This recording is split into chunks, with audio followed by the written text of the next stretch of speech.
A single shipyard in China now produces more ships every year than all of the American shipyards combined. Think of that.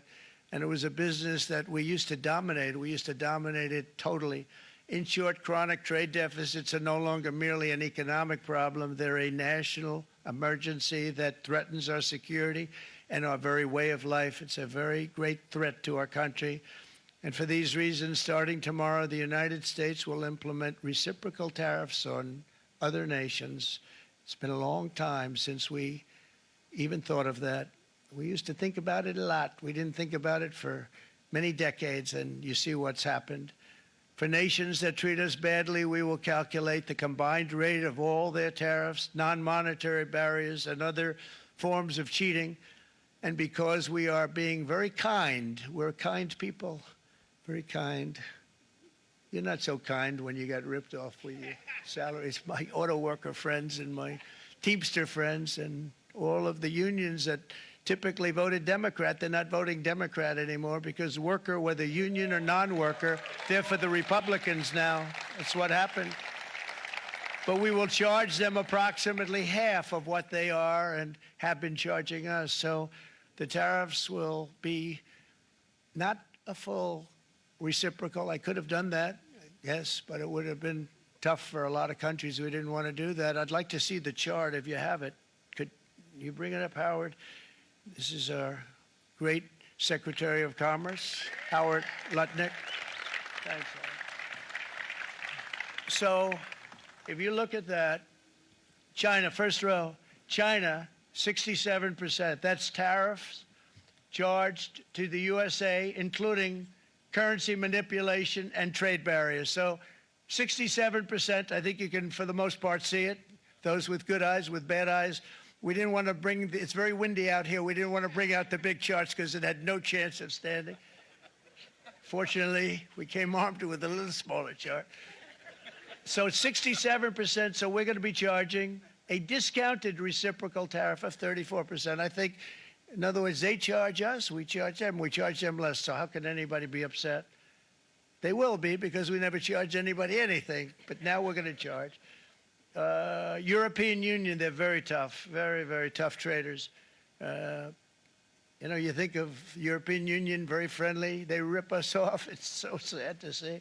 It's so pathetic. 39%, we're going to charge them 20%, so we're charging them essentially half.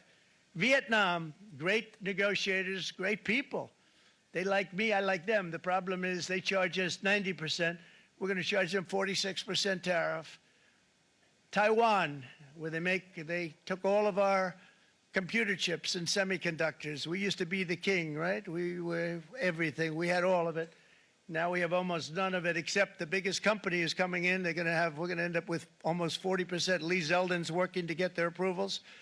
And it's an amazing company. Mr. Wei, of one of the great companies of the world, actually. They're coming in from Taiwan, and they're going to build one of the biggest plants in the world, maybe the biggest for that. But 64%, we're going to charge them 32%. Japan, very, very tough, great people. And again, I don't blame the people for doing it. I think they're very smart in doing it. I blame the people that sat right in that Oval Office, right over there, right behind the Resolute desk or whichever desk they chose. Japan, 46%. They would charge us 46%, and much higher for certain items like cars, you know, little items like cars. 46%, we're charging them 24%. India, very, very tough, very, very tough.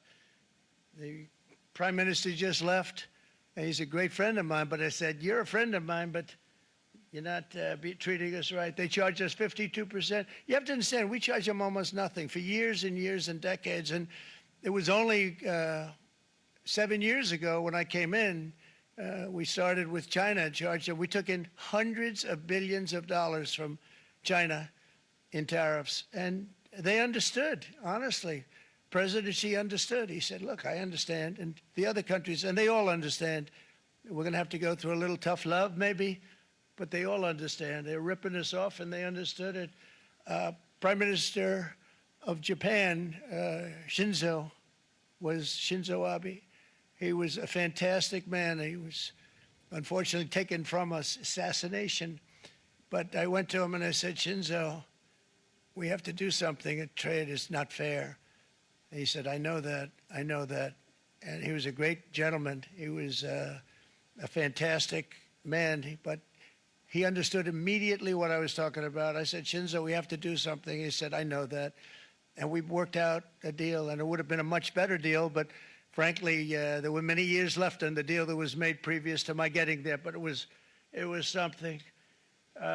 If you look at Switzerland, 61% to 31%, Indonesia, Malaysia, Cambodia, oh, look at Cambodia, 97%. We're going to bring it down to 49. They made a fortune with the United States of America. United Kingdom, 10%, and we'll go 10%. So we'll do the same thing. South Africa, oh, 60%, 30%, and they've got some bad things going on in South Africa. You know, we're paying them billions of dollars, and we cut the funding because a lot of bad things are happening in South Africa. The fake news ought to be looking at it. They don't want to report it. Brazil, 10%, 10%. Bangladesh is 74%. So you see what's going on. Pakistan, 58%. Sri Lanka, 88%. So what we're doing is we're taking not the full, we could take the full 88%. Thanks a lot, Harold. He's doing a very good job. How's he doing, all right? I think you better take it with you. It's not going to last very long. He's going to put it, it's going to follow you down.